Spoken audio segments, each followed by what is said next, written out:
Bonjour et bienvenue sur Educasanté.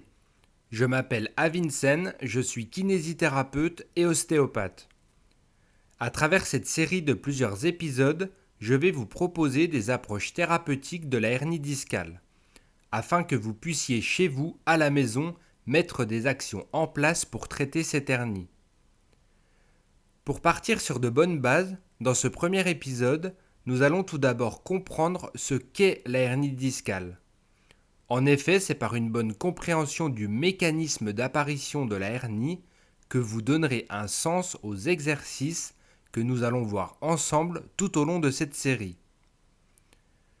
Pour être notifié des prochaines vidéos et afin de ne louper aucun épisode de la série, je vous invite à vous abonner et à appuyer sur la petite cloche de notification. On débute avec un petit peu d'anatomie.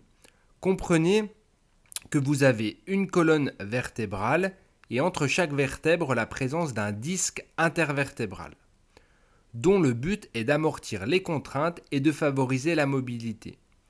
Chaque disque est formé d'un noyau central, plutôt gélatineux, et d'un anneau périphérique, plutôt fibreux et résistant, que l'on appelle annulus fibrosus.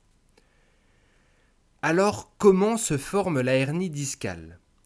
Eh bien, elle se forme par un excès de contrainte. Le noyau central va migrer au travers de l'anneau périphérique, pouvant entraîner des protrusions, c'est le stade précoce de la hernie, ou alors des hernies classiques, ou encore des hernies exclues. Ces dernières sortent et quittent le disque intervertébral.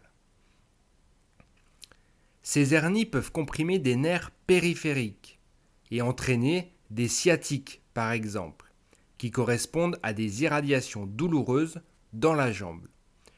Il existe d'autres compressions de nerfs, telles que la cruralgie. Pourquoi y a-t-il apparition d'une hernie discale ?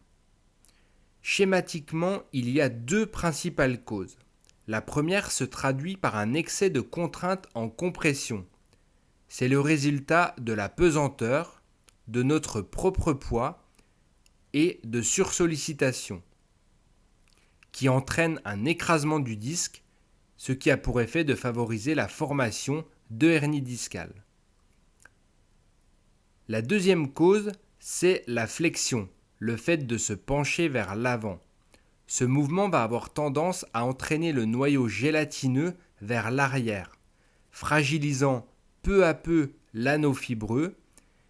À terme, une voie de passage du noyau central va s'effectuer et finalement le noyau gélatineux va passer et former une hernie discale. Bien souvent, il y a la combinaison de ces deux grandes causes qui contribuent à la formation de la hernie discale.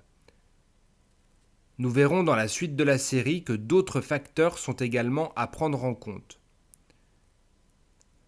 Voilà concernant les notions que je voulais vous donner au travers de ce premier épisode. Elles sont très importantes à comprendre pour la suite. Dans le prochain épisode qui va sortir dans quelques jours, nous allons parler des techniques antalgiques que vous pouvez mettre en place pour diminuer le phénomène douloureux lié à la hernie discale. Afin de ne pas louper ce prochain épisode, je vous invite une nouvelle fois à vous abonner et à activer la cloche de notification. À très bientôt sur Educasanté.